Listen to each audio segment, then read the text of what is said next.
Hey everyone, welcome again after a week-long break of Disciples to the fourth episode actually of this podcast, co-hosted by Data Lake and BiohackerDAO. And today here we're joined by myself, Oliver, the CTO and co-founder of Data Lake. I'm from BiohackerDAO, and Nicholas, the founder of Vitalia City. Hey guys. Hey, how's it Hey, going? hey, hey, everybody.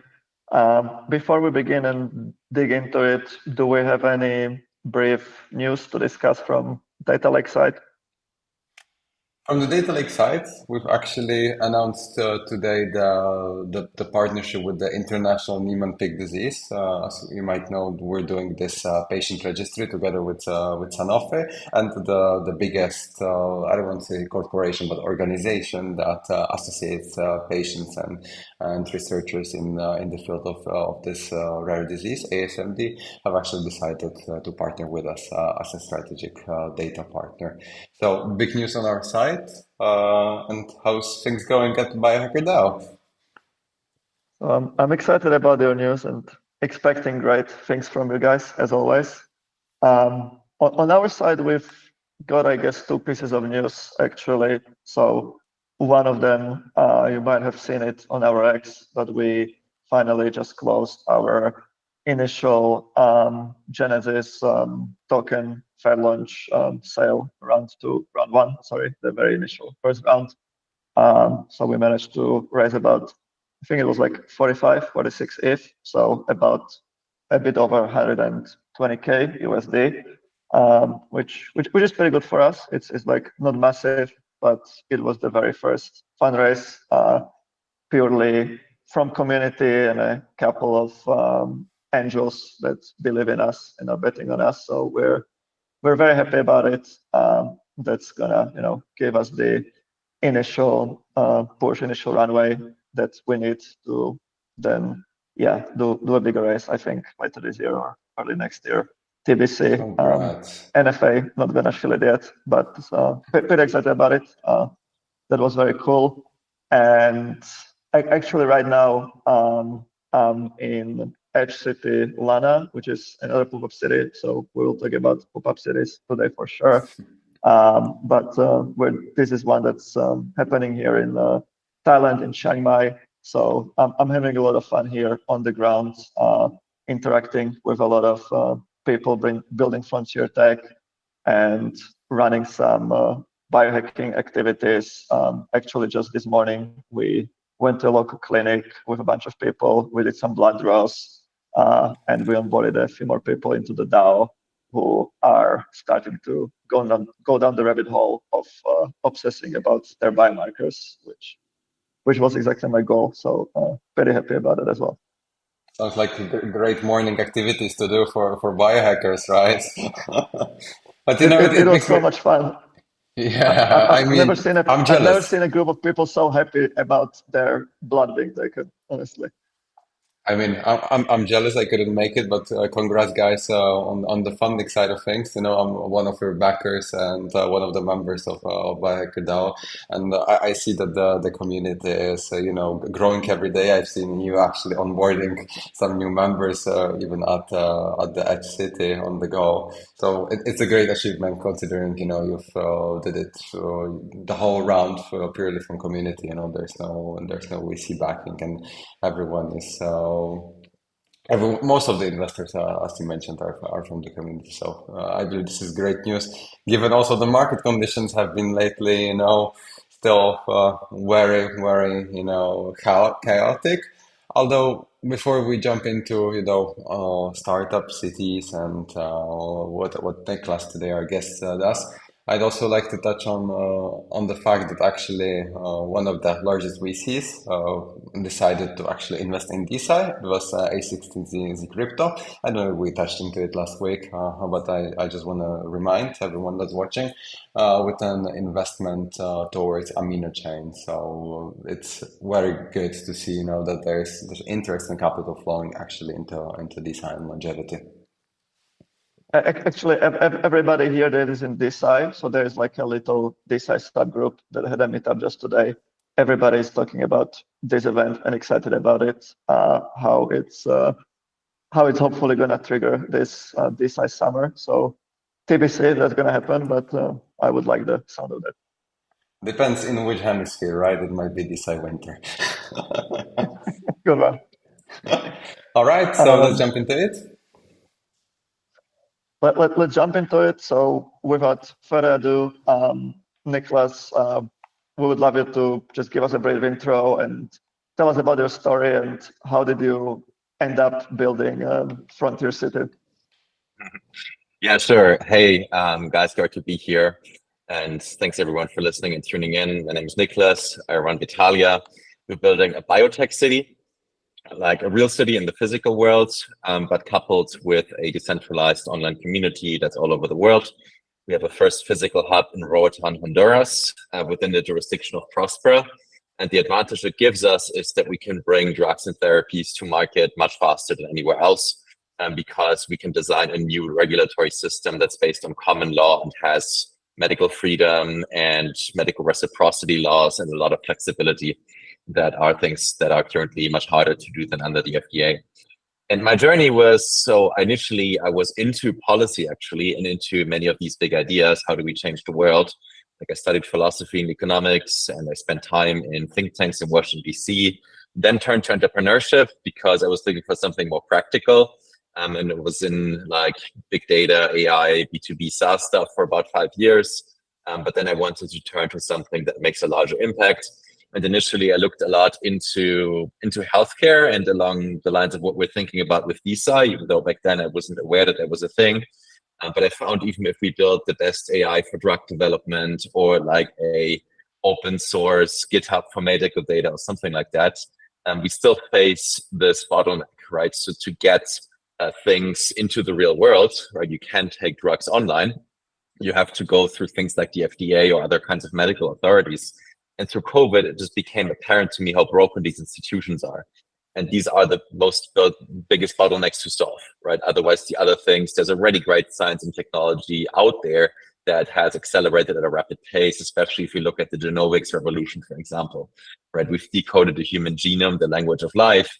The first COVID vaccine was produced in 1 weekend on a computer, just based on the genome sequence from China. And that was in January 2020, because the pandemic was even in full swing. So my view then changed. Initially, I thought there's nothing you could do about it other than like doing political campaigning or whatever, which I was not terribly attracted to as an entrepreneur. When I went to Prosper for the first time, and there I realized, hey, we can do something fundamentally different here. And initially, I started a VC fund that was looking into companies that could do these things and accelerate and do things much faster than anywhere else. And then I doubled down on biotech and health with Vitalia, because I saw this as the largest possible upside, enormously scalable, and just can add enormous benefits to the world. So Vitalia started with a pop-up city in January and February and brought together more than 500 people, including really well-known people such as Balaji, Naval, Brian Johnson, Aubrey de Grey. And since it is now emerging to be a permanent hub in Roatan, Honduras, and we're doing continuous events such as the next Crypto Cities event, next pop-up city next year at the same time in January, February, to bring more people into the community to build a permanent biotech city here. So that sounds slightly more exciting than B2B SaaS, but only slightly. And that's great. Obviously, I've been there for the very first Vitalia pop-up city that we have met. And actually, fun fact, that's how BiohackerDAO actually started as a real project too. So we definitely have to thank you guys for that. A lot of good stories there. But maybe just for a little bit of context for our listeners who are not familiar. So actually explain to us what is Prospera and how does it all work and how does Vitalia build on top of it? Yeah, so Prospera is a legal system in the most abstract sense, right? So what it's mostly about is software, right? So it is basically collecting the best practices of common law from the last 250 years, looked at the US Constitution, what went right, what went wrong, how can we fix it, and sort of the sort of new ideas by really innovative legal scholars such as Tom W. Bell or Robin Hanson or Alex Tabarrok. And then it was looking for a place where can we apply that software, right? And the idea is what is holding back lots of people around the world and is trapping them in poverty is bad legal institutions that don't enable you to start a business or be an entrepreneur, right? So in much of the developing worlds in Africa or in Latin America, that is actually the biggest problem.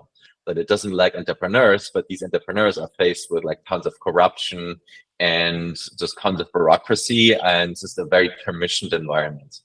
Right. And the idea is, okay, how can we create the conditions to do another Dubai or Singapore? And Honduras was the country that offered the best conditions in terms of a legal framework that under its constitution allowed these special economic zones to form called ZERES that give very far-reaching legal autonomy that would allow to create a kind of different kinds of conditions that would be very business-friendly for entrepreneurs. So Prospera got the approval for a zone in Honduras in around 2017. It opened to the public in 2020. And now it is a thriving physical hub in Roatan, Honduras, with territory in several other parts, with territory on an island called Roatan, which is a gem. It's like an early Hawaii. It has direct flights from the United States, from Miami, from Houston, and from Dallas. And it's very safe, right? If it was a US state, it would be the fourth safest state. And it has relatively good infrastructure already, right? Not entirely first world, some first world-like. And there's also now, Prospera is also now a community of several hundred people, sort of. And it's actually a lot of Hondurans, right? So it's a place for Hondurans that are very educated, who would otherwise go to the United States to work as lawyers and entrepreneurs as an alternative to stay in their country. It also has a lot of local service workers and created thousands of jobs on the island, right? And then it also attracted international frontier tech people like us, like the people who would go to Vitalia to work on things like the medical therapies and tourism. There's a startup called Mini Circle that does gene therapies here. There's a drone delivery startup called Area Loop. There's a company called the Circular Factory where robots are producing building materials. So it sounds very sci-fi. And like a friend, Eli Dorado, has once described it as snow crash in the tropics. So that's kind of what we want to build here, a futuristic city. Oh, thank you for the introduction about what it is. I'm actually wondering. You said you're doing it in Roatan, which is an island in Honduras, and I'm sure it's not a coincidence that the island is nearby U.S., right? The largest tech hub in the world. But how big overall Honduras itself actually played roles in it? How hard was it, right, to convince them that you want to create this Prospera zone there? Yeah. So these projects are very hard, and there is a history of special economic zones that could go back thousands of years. In recent times, the success stories have been places like Dubai. Dubai is 40 different special economic zones. So the idea that you can kind of have different coexisting legal systems in one place is not new at all. Right. Other examples are Singapore and Hong Kong, who adopted common law legal systems, who then turned out to be great business successes. The biggest one is probably China, right? So China's economic miracle started with Shenzhen, and Shenzhen being designated a special economic zone where it was possible to incorporate a business, which was not possible under communist China before. And it was so successful that China expanded special economic zones all over the country. So its economic miracle is largely due to special economic zones. And they exist in hundreds of places around the world, right? But what was missing was, or what special economic zones typically do is they're often more limited to like tax advantages, manufacturing and things like that. But it didn't really allow fundamental or deep innovation in governance. So Honduras was the first one, starting with a process in 2009, partly inspired by Paul Romer's talk on charter cities, to adopt special economic zones that would be more far-reaching and allow for more deeper governance innovation. In 2013, the ZERE law was enacted that allowed for the creation of these zones. But it was a very hard journey. It took 4 years for the first adoption of the laws, then another 4 years for the first kind of projects to get adopted and to get approved, and then 3 more years that these projects officially opened. And what was also challenging, or many people imagine is a challenge in a country like Honduras, is the political environment and the legal stability, right? Honduras is a country that experienced a lot of coups. Latin America is generally known for kind of extreme political movements. So the founding fathers of the ZE laws have thought of that and tied the zones to strong investment protections and international treaties and things like that. Because they expected there would eventually be a socialist government that wants to mess with it. Unfortunately, that government came a bit earlier than they hoped, very early in Prospera's existence in 2022, right? So we have that challenge right now. And so far we've survived, but it keeps being a challenge, right? So, but we can keep going, and we're hopefully going to get a different administration in the next vote in the next election, and to be able to prove it can work in countries like Honduras, and then hopefully inspire more countries around the world to adopt enabling legislation like that. But it's very hard, right? The current government challenge seems to be pretty strong, right? Yeah, exactly. So there's many parallels with Venezuela, right? So in terms of like subversion of rule of law and things like that, right? So it's like weaponizing the law against political enemies and things like that. So that government is very hard to deal with for that reason. It's very unpopular in the population because it caused a lot of business closures, a lot of jobs lost, and it's really depressing and like its economic turnout. Also, there have recently been scandals that the ruling administration and its family is involved in narco trafficking, which is not terribly unusual in Honduras, right? That was also what the previous presidents did, right? But they came to power with the promise that they won't do that or clean that up. And now people are realizing, hey, you guys are doing the same thing, and you're like even worse in many ways. So what's happening here? But yeah, that continues to be a challenge for the kind of things we want to do, right? Because we're kind of saying, hey, let's try private business and private sector and rule of law and security for property rights and things like that. This is something that a very socialist administration is not terribly excited about. So that's some very good context, and I guess in one way you could say if you're being challenged, you're probably building something interesting or innovative enough. So that's one example of that. But maybe moving on from the politics side of things, so would be great if you could give us a bit more of an idea of like what kind of projects you guys are trying to support, incubate there, what has been happening at Vitalia so far, what kind of businesses came out of it, and where is this all going? Yeah. So with Vitalia, we wanted to go very deep on longevity and biotech. And it turned out there are some great success cases, like you guys, for example, with BiohackerDAO. MiniCircle was kind of the trailblazer. They came before Vitalia. They're now a company valued at 100 million, and they make millions in revenue, and they brought hundreds of patients here, which is unheard of for an early stage biotech. Now we have other success cases like our friends from Unlimited Bio, who also got a gene therapy approved in 6 months instead of 10 years. And companies like Symbiont Labs, which gives like cybernetic implants and chips and things like that.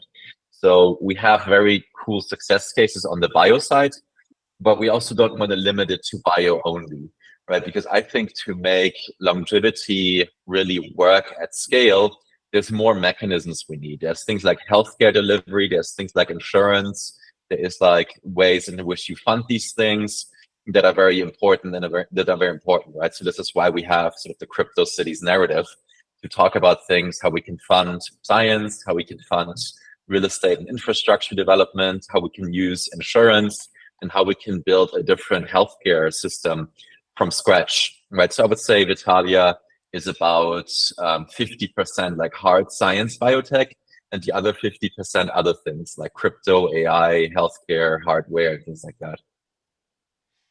I think like it's really obvious that longevity and biotech plays a big role in this. But I just for a moment I want to step into the topic of crypto, because I believe a lot of people might be actually interested. So how does actually crypto blend with the all concept? Do you guys have your own currency, there in Prospera as a token, or is the city governed through a DAO? How does the concept of crypto work there? Yeah. So Prospera is probably the most crypto-friendly jurisdiction in the world, right? It adopted Bitcoin as legal tender before El Salvador even. And there's 11 different cryptos that are accepted as legal tender. I pay my taxes in crypto, right? And there's like a Solana-based token for tax credits.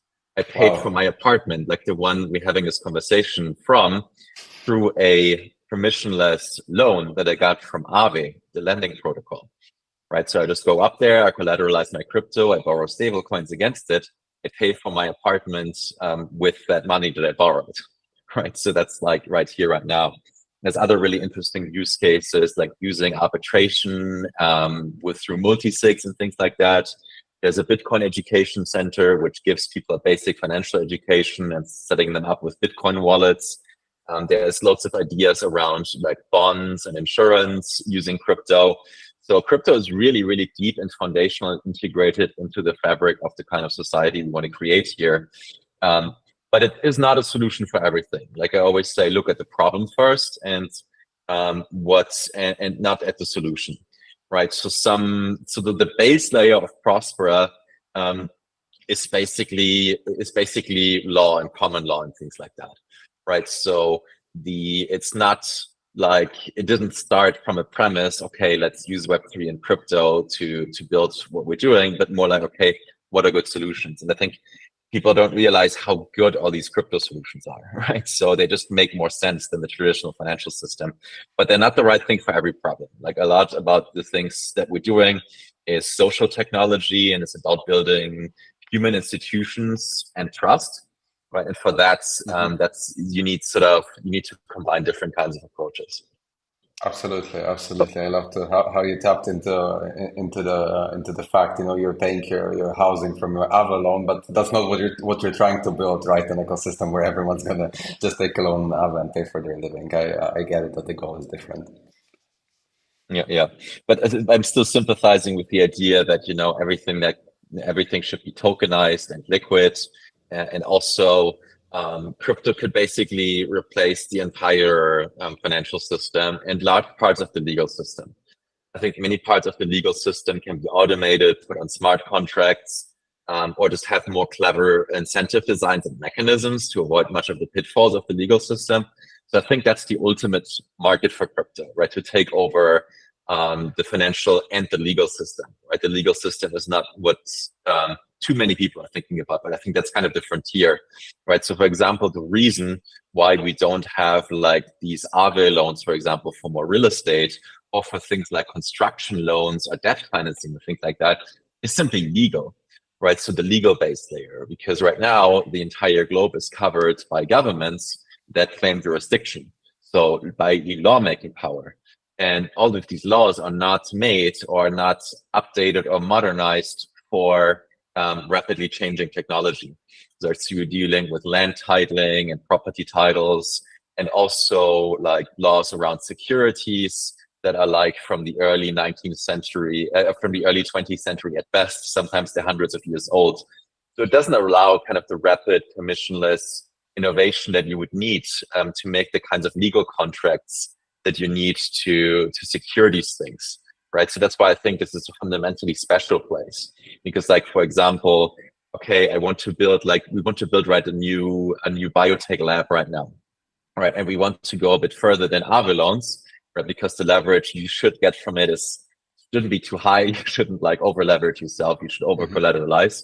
But for things like construction, in traditional finance, you can get like 2, 3, 4, 5x leverage, right? So you put down 1 million and you can get 4 million in debt. This is great, right? And this is super important to scale and build infrastructure faster, but we can't do that in crypto yet. The reason simply is that the property titles and the contracts behind it don't allow it, or aren't very secure, or aren't like anchored in existing jurisdictions or systems. Here we have freedom of contract. We can say, hey, this NFT represents this property title and it backlinks to the Prospera legal system. and we can have like appraisals by lawyers and things like that. So my goal with Vitalia in the next stage is to make that possible, right? So your apartment can be on an NFT, or sort of when I do a new building or new construction, I can sort of use, I can put that on an NFT or on chain, do token fundraisers for it, and then get that funding from protocols like Aave and others. Or you can collateralize the building at the end of the day. Exactly. But it requires some legal contracts, right? Because, what if the NFT gets lost or something like that? That doesn't mean you lose the property like in the real world. So these are kind of edge cases that you need to really think through hard from a legal perspective, right? So, but again, if you don't have a system, a flexible system where these kinds of contracts can emerge, instead you need to lobby for like 10 years to get these kind of changes you need, that's not going to work. So to double click on Vitalia a bit more, so to summarize what we've been discussing so far, we have got this beautiful tropical island location provided by Honduras. We have got this special economic zone with common law provided by Prospera, which is a separate company from you guys. And then we have got Vitalia sitting on top of it, building this futuristic bioacceleration city and more than that. So like what other building blocks are we missing, first of all, to like really fully realize this vision, and what other building blocks that you mentioned is Vitalia planning to provide to make this happen? Yeah, so we can maybe talk a bit more about two things more concretely. One is that it can be a hub or a launch pad for you if you have a startup, right? So Prospera offers the ability to incorporate businesses here, right? And you have, again, more flexible laws and regulations. And we with Vitalia help or facilitate with that. And we also help founders with sort of some mentoring, sort of mini accelerator kind of sessions, help with fundraising or pitching. We organize demo days.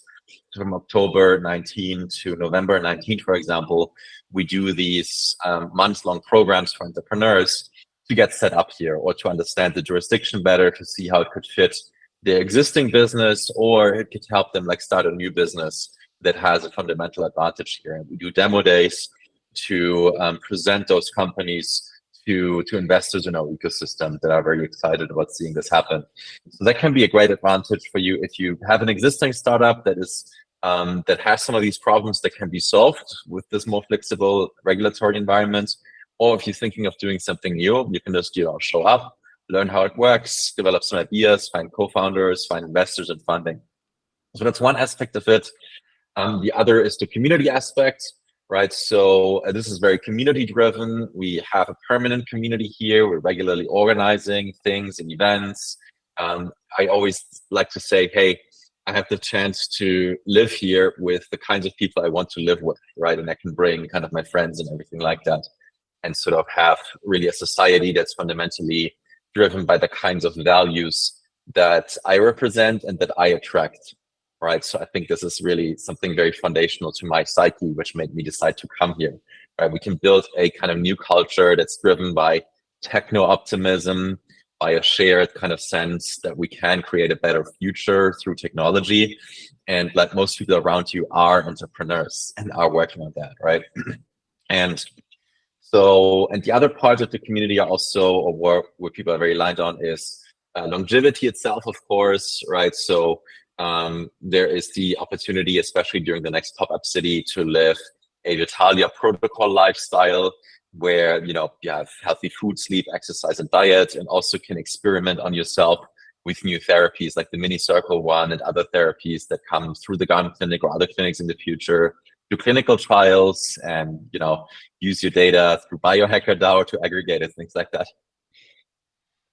I actually cannot stress enough the community aspect of it. So this is for me what stands out about all the pop-up cities, startup cities, Vitalia including. When I was there for 6 weeks, it's just a really magical experience to bump into entrepreneurs and like highly motivated, highly open-minded, driven people whilst you are on your coffee break or going for your morning run or like whatever activities. You can really just like weave those kind of encounters into your daily lifestyle, and that's like the value of that is just very high. That doesn't happen in many places in the world.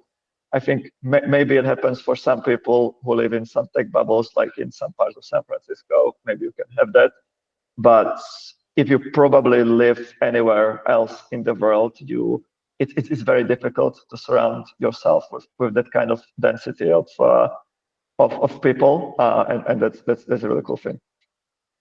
Yeah, you mentioned something very important, sort of a San Francisco tech bubble, right? So that's typically what people with our thinking or ambition gravitate towards. And I think that was the ultimate thing that the first pop-up city of its kind, Lusalu, that was spawned up by Vitaly Buterin and took place in Montenegro last year, was ultimately proving, right? So you don't, or the idea before was you needed that city scale, sort of millions of people, to be able to find enough of a tech bubble or like a niche in like a very specific field you're attracted to, like crypto, ZK, or AI alignment, or something like that.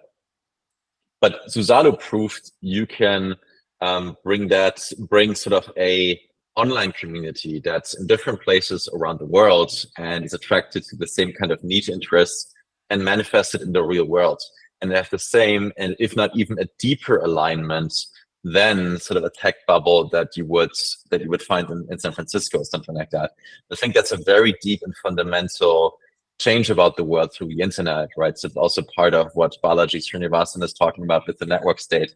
And it sort of also is very well what was kind of my first experience with social media, right? So I was living in a small city. There wasn't that many nerdy people who were interested in like philosophy and things like that I was interested in. But through early social media, we found everyone from like all the neighboring villages and towns, and then manifested in the real world as a small group of highly aligned people that was gravitating towards each other because of our shared interest in something very specific. So I think that's what makes pop-up cities really an ultimate social technology to really find meaningful community. It's kind of like an in real life subreddit. Yeah, but I have quite a contrarian opinion on comparing this, to like the San Francisco tech bubble, because at the end of the day, some pop-up cities such as Vitalia, it's about having a community where people are like-minded. In the scale of the tech bubble in San Francisco, I am not so quite sure, that the community is there and that everyone is living their dream life with their dream people, right? Yeah, I mean, compare it to the alternative, right? So compare it to, I always like how Mark Andreessen talks about how we was living or growing up in the rural Wisconsin, right? With basically no access to knowledge, books, or other people or whatever. So of course, we won't give you everything you want or need in life, right? And maybe you also want to diversify your stack. You don't want to be only part of one community that's like only about sort of some crazy AI alignment or whatever, and is, sitting around debating all day. But maybe you also want a community of people who go hiking or like camp in the wilderness for a part of their life for some time. So Kevin, for example, Jonathan Hillis, is basically bringing digital nomads into the Texan wilderness and sort of be closer to nature, build things with your hand and things like that. So I think it's not ultimately about choosing like one bubble that's right for you, but to kind of have a menu of options where you gravitate towards. Maybe for some people, they prefer kind of the stability and being in one place instead of having a family and having kids. Something like Esmeralda, for example, wants to build a community that's designed really around that. And others prefer to hop and shop around a bit, right? So you can spend time with your biohacker friends in Vitalia. You can spend time with your crypto friends at Lama, for example, and sort of you have a more diverse menu of options. I love how you talked into, just shopping around, going from one startup city to another one. I mean, pop-up city. It leaves me wondering who is like the right person for Vitalia. Are you looking for people that are going to be like you, the residents, going for morning runs or blood testings, right? Or is it more focused towards people that literally want to, jump around, go to one pop-up city, another one, because I know you guys do these pop-up cities once a year, I believe. But there's also permanent residents, as you have mentioned. So is Vitalia for everyone, or who can come to visit? Yeah. I mean, we were very positively surprised by the first pop-up city, how much we kind of got what we wanted just by saying who we are, what we want to do, right? So the idea of building like a permanent city coupled with pop-up city, it attracted a good mix, right? So about like 5 or 10% of people that came to the pop-up city are staying or can imagine staying, right? And the ones that are sort of most aligned with that are the ones who have a very good reason to build a business here locally. But the rest of the community was also tremendously valuable, right? So we I have absolutely no problem, and I think it's a good part of the mix to have people that shop around and are a bit more nomadic. They bring their ideas, their talents, their access to other people, to funding. They sometimes start businesses that are relevant or aligned with the same goal elsewhere, like Mikhail, for example. BiohackerDAO is like the perfect example, right? There is probably not a super strong advantage for you to be there physically for most of the time, but still sort of it was kind of a spark, and you're doing something that's very aligned with the same mission that we have with Vitalia to make that functional, right? And to work on the kinds of technologies, like wherever you are, that go in this direction. So, and that's, I think, a good way going forward, right? We don't want to attract only people who necessarily are there for the whole time, right? So that's kind of where biology's network state idea comes in. Like, we can still collaborate and coordinate and be part of the same mission if we're in different places around the world. But of course, you want these physical hubs, you want the manifestations, and these are like core, and kind of the strength of your physical hub is very key. And we also with Italia want to have different physical hubs in the future, like in 3 to 5 different places. But we're also, that was our initial hypothesis, and we're now seeing that SF is becoming a bit of a hub, or Lisbon is becoming a bit of a hub, right? So the Italians are meeting there just on their own. And I think that is very encouraging, and that's the kind of mix we aim for, right? So for every one person that's here, maybe it's like 20 or even more people that are not here, but are still connected and contributing towards the same goal. So I think this is a good segue into my favorite question. So you have outlined, you started with this one pop-up city. Now it's multiple pop-up cities at least once a year, with some permanent residents in the mix, some startups that have spun out of it. You mentioned possibly multiple permanent hubs in the future. So what I would be really curious to know about is, let's say 10 years from now on, given that Vitalia is a raging success, like what would it look like to you? Yeah, so we have hubs in 3 to 5 different cities around the world, with different specializations, many of which will feature like medical clinics, right, where patients can get access to treatments, right? So we have these places where people can get really advanced treatments, and also a lot of people that lack access to even basic medical treatment can get access there. That coupled with the ability to bring drugs and therapies into other markets and get access to other jurisdictions faster than anyone else, right? So we really want to push the boundary and bringing sort of hundreds of new drugs and treatments to markets all over the world, right? So my dream is that we're a better place, or the best place in the world, better than San Francisco or Boston, to start a world-class biotech company. Like, the conditions aren't as good anywhere else, right? So it's like the first place you think about if you want to start something new. That's my goal. Well, we're looking forward to seeing that happen. Right. I might have actually one question, because you mentioned, startups starting in Vitalia, while people, coming to do their research. And basically most of people that come there, they're starting from a scratch, with their idea, they're starting to build, they want to test something, prove that something works, and then probably go commercialize this. So are there actually, any open opportunities, let's say, for investors in Vitalia? Do you consider Vitalia, being a hub that's open also for investors to come, and fund something that they would probably not be able to fund anywhere else? Oh, certainly, yeah. I mean, we have funneled more than 5 million, maybe close to 10 million in investment to startups in Vitalia. Right, Vitalia itself is we recently raised a seed round, right? So, and I'm especially excited that there is a group of investors. So, big shout out, for example, to Adam Draper and Boost VC or Balaji Srinivasan, for example. These people are so aligned with that mission, and they understand the kind of advantage that you'd get for like biotech and for crypto and sort of the acceleration component.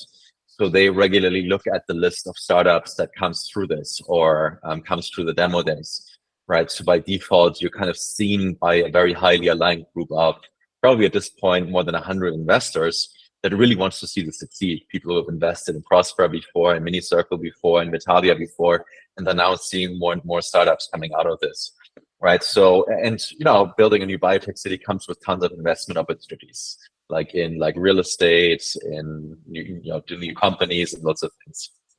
Right, right. Yeah, you already mentioned, I was about to ask you a follow-up question, like if investors are actually coming, this is a thing. So I'm glad to hear, that they're the ones that are at the front, of the innovation and already recognize, startups that come out of Vitalia City. So shout out to Boost VC, because they also trusted in us, and shout out to Balaji for trusting BiohackerDAO, I think.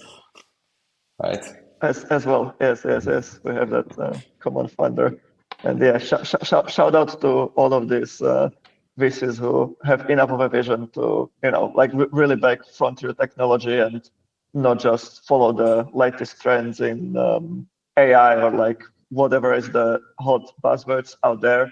I think I don't want to dunk on anyone, but it's usually the same with most entrepreneurs and most VCs. They kind of try to follow like whatever is hot and stick to that to replicate past successes. And there's usually very few of those who like really stick their neck out and go after very bold and much more visionary projects that don't really fit into any of the well-established existing buckets, which I think both BiohackerDAO and Vitalia would be an example of.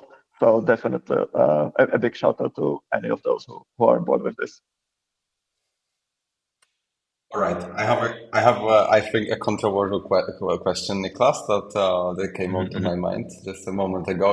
We're speaking biotech. Usually, a lot of stuff that's related to biotech. In order to test it, it might be something that's not achievable under regular, legal frameworks. If I wanna test a product. It can be a wearable, or a glucose monitor, right? At the end of the day, it's a medical device that's classified under the FDA and then under the European law. But I want to do it, without having to invest into this licensing and 2 to 5 years long process. Is that something I can actually come to Vitalia and do? If you could elaborate more onto that. Yeah, certainly. There's a clinic here called the GARM Clinic, the Global Alliance for Regenerative Medicine. And they started even before Prospera, right? So they have a stem cell regenerative medicine clinic, right? And they have like highly credible physicians there. Their founder, Glenn Terry, used to be the head physician of the US Olympic Committee, right? So there's a very wide consensus that in many of these different areas, it's better to go outside the United States and do it through medical tourism. And Roatan is kind of a perfect hub considering how easy it is to reach for the American market. And then with Prospera, they then collaborated with some of the startups that came through it. So MiniCircle's follistatin gene therapy is available here. Now also Unlimited Bio's VEGF gene therapy is available, which addresses hair loss and skin rejuvenation. And also Symbiont Labs implants are available here. So you can get RFID chips here right now. And in the future, they hope to graduate to medical use cases where you can measure your biomarkers more accurately, which I guess would be very relevant for BiohackerDAO. So these things you can do right here, right now. Oh, Yeah, especially shout outs to Symbian doing the implants. I've witnessed some of it, and it's really kind of magical thing to see with your own eyes that you don't get to see every day in most other places. Yeah. No, what fascinates me is probably that this happened, on a timeline that was rather months, not years, right? So correct me if I'm wrong. Yeah, I mean, with implants specifically, these existed before, right? So they're doing the same thing that they did in the United States, right? So these implants are regulated comparable to like tattoos and piercings. It's like body art. So most of that industry there, it's a bit gimmicky. Like it's pretty cool to open your like Tesla car with a chip. And other things are like, using glow, for example. But the challenging part is to graduate to medical use cases. Now that's happening with things like Neuralink, but it just costs hundreds of millions to go there. And that's very difficult for an industry that does not yet exist really, right? That's more sort of hobbyists and tinkerers, right? So that's how any industry starts. It's how like personal computing started with the hobbyists and tinkerers, right? And then you sort of need to build successful businesses. So you attract more funding and more hype, right? Just like AI. Once there's like a startup, like an open AI, and it's a massive success, then everyone else jumps on the bandwagon. But if it costs hundreds of millions to get to that first success, or just the costs of iterating are more expensive, then you're much less likely to get it.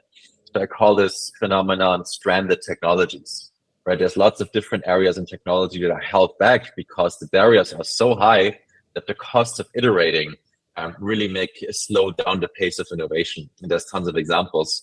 And chip implants and cybernetics are a perfect example. So there's been technology for like 15, 20 or more years that's already been used and self-experimented, but you can't give it to patients or at scale. And that includes things like measuring biomarkers, for example, more accurately in your body and things like that. For that's what we hope we can unleash with Prospera and with Vitalia to bring these things to market faster. And it's not even that we don't use the same sort of safety precautions or mechanisms. Many of these are fine that the FDA or the WHO is using. The problem is much more twofold, right? One is the bureaucratic administration of these rules. It costs like 20K to get a meeting with the FDA, or like 150K to submit an IND, like a preliminary study that summarizes animal and human testing to see if you can go to clinical trials. So you just reduce this, compare working with a startup instead of like a massive, large monopoly corporate. So that alone reduces the cost a lot. And then one of the big problems with the FDA system is that efficacy is a precondition for pre-market approval. And that is too ambitious. Like everyone agrees, all right, we want to have effective drugs, great. But it's just not effective to task one organization and give them the monopoly to certify that. It's just not how science works. Science does not succeed by saying, here's one organization that approves this is the science, that isn't. Right? If you have that mechanisms, you get corrupted. And that's why we have decentralized science, right? And efficacy trials are really the prime example for that, right? So why should you not take something that doesn't work, but it's safe? Right? We do that all the time with all sorts of things, with our food. Very often it isn't safe, right? And we're just used to it. And just because it exists, we continue using it, right? So making efficacy a condition for pre-market approval is just not a good idea. And without it, or by unbundling it, by doing it more like the BiohackerDAO way, decentralized ways to proving efficacy and collecting data can be much more effective in getting efficacy data. Right, so this is the kind of changes that we have here. And okay, so this is a really cool vision of the future. I think you guys are well underway towards building some of the foundational blocks to deliver that. I guess what I would love to hear a bit more about is maybe like some of the like biggest challenges, or I don't know, maybe you have some fun stories about that, or like some real blockers, some real fuck ups that you have uncovered so far. Yeah. I think the two main challenges are twofold, and the biggest one is obviously political. right? So as I mentioned, we got an administration in Honduras that's hostile to these kinds of ideas. I think we made tremendous progress despite that, but it continues to be an obstacle, right? It's just makes it harder to raise funds and things like that. And, the political forces in Honduras, there's a lot of corruption. Like, it's crazy what you learn about like how the world works by experiencing it in places like that. So that is just something that can continue. That's always like a risk that it's sort of causing negative PR or things like that. Negative PR is also a risk, right? Just I think any innovator has that challenge, right? So anything that's new, people don't know, and people don't know, they don't trust, right? So any new technology had a massive amount of skeptics and bad PR and journalists in the beginning. Think of crypto and Silk Road. The internet in the beginning was like porn and scam and stuff like that. This is how all these new things start. I mean, in our case, I think we're admirably clean in that regard, honestly. But still, you have the skeptics just from the fact that you do something new. So overcoming that is challenging. And I would say the third part is that we're doing community building, right? So there's lots of people that get involved in this, and it's to search for a new community.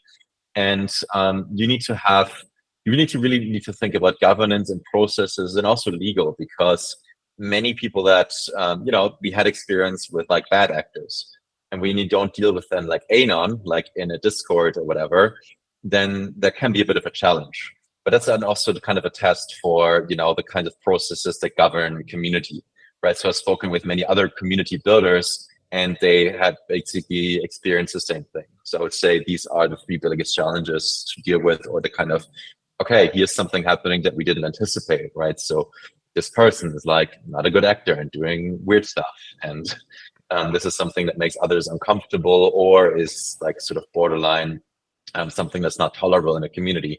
Sort of defining these boundaries is very important for any community, and having processes around them, because that kind of defines your culture and ensures like cohesiveness and sort of an air of fairness, of justice, or sort of feeling of safety that you need. It's really like a journey going from a small, close-knit tribe into big community and city and network state, or whatever you call it, and beyond, right? Exactly. So you're kind of experiencing almost like all the processes that led to civilization, you experience many of them at a rapid pace. That's really fascinating. So coming here, I asked myself questions. I was confronted with things that I've never thought about before, like the whole thing with like common law and why things are the way they are. Like it's just a very foundational experience. Like you can compare it if you've been like in a corporate or a normal company before and then going to a startup. You see like everything from the ground up and see why things are the way they are, and what is like marketing on a first principles basis, or accounting as a founder when you do it yourself before you've never touched it. I think it's similar with a startup society or a network society. Like you've been basically in large corporates run by governments before, and you never had to ask yourself certain questions, or you were kind of detached from them, or you have like some mystical beliefs about how a certain thing is going to work. And then you do it in a new society and you see it from the ground up, and that's kind of demystifying things. Usually, I think this startup. Sorry. I was just going to say very briefly, I think this startup comparison is just so good. Like you said, you have got these big established companies, which often even have monopolies on some industries. They are not that efficient. They are maybe somewhat corrupt. They are kind of stuck in the old ways of how it's always been done. And maybe that way of how it's always been done used to be very effective, given like a technology from 50 to 100 years ago. And then you have a bunch of like college kids in hoodies who just decide to challenge it and build something new from the ground up, from really, like you said, first principles, like rethink every single function, every single component of that. And like we're kind of used to seeing that in companies with startups. Like it's a bit of a cliche. It's a very cool thing to do a startup. Everybody wants to do that. But when we say startup cities or startup societies, like that doesn't ring a bell for many people, and it's not really a thing, and it probably wasn't possible until recently. when we started to have the technology to do that. So that's like that's a very, for me, that's like ring the bell moment. Like, wow, this is something really interesting. By the way, one key piece of advice when you do these kinds of things is innovate only selectively. Don't do everything from scratch. Like, stay with You cannot sort of solve tried every and problem. Exactly. Stay with some tried and tested methods in, most areas, but sort of the key areas where you want to innovate, where you have like a large lever for growth or change. But the rest sort of stick to what's already been done or what you're already doing, right? Because you can't innovate in everything. I see that mistake made a lot in crypto, like especially sort of on the governance side. I think a lot of projects were to really rethink or reimagine or redo governance. And that can sometimes be a good idea, but you need to be careful not to try to reinvent everything. Like, you need to be very selective. You cannot reinvent the wheel, right? Right. That's absolutely right. Like all this has been super interesting, and I'm 100% sure, people are wondering, like how they can actually join. So it would be great if you could perhaps on a closing note touch on the occasions, when people can actually come to Prospera. Yeah. What are the next events that are going to be happening, and how they can join you guys? Yeah, you can basically come anytime. Just go on Vitalia.city and you can sign up there to become a member. And afterwards you enter a portal with like very practical guidance, how to rent an apartment here, your flights, your logistics and everything. So there's a permanent community here. It's open all year round. We also regularly do events, right, to attract more people to come and see the community and sort of have loads of inspiration and impressions around. So next week we're starting the Crypto Cities month, right? So there's a month-long program for entrepreneurs, for founders, for developers thinking of doing something new, with a couple of events around that. And then, of course, we have the big pop-up city again, starting as this year in January 6th. It's going to last for 2 months, plus another Builders month right after. So again, if you go to Vitalia.city, it will jump right at you. I highly recommend signing up soon because we send out the first batch of approvals by October 31. So this will lock in a lower price for you, and you can get preferential housing options and things like that. Perfect. I think I'm definitely actually going to sign up. I missed it last year, and I heard it was great. Great DAOs, have emerged. Great things happened, and I'm sure so it will again next year. Yeah. This time it will be even bigger, right? We have the Duna Tower this time. We might have drone delivery on time by then, and so it will be lots of fun. All right, guys, I think that we're reaching our time. Nicholas, thank you so much for joining the fourth episode of DeSci Pulse, and thanks everyone for tuning in live and also not live on the Apple Podcast and Spotify afterwards. I hope you enjoyed this episode. I hope that you now understand what Vitalia City is about and what actually startups and pop-up cities are about. And I guess we'll see you in a week with the next episode. So, Nicholas, if you have any closing thoughts, this is the time. Thanks for having me. Really great fan of you guys and what your mission is. So very excited to see more of you here in Vitalia and to build towards the kind of future we want to see. Thanks, Nicholas. Always a pleasure.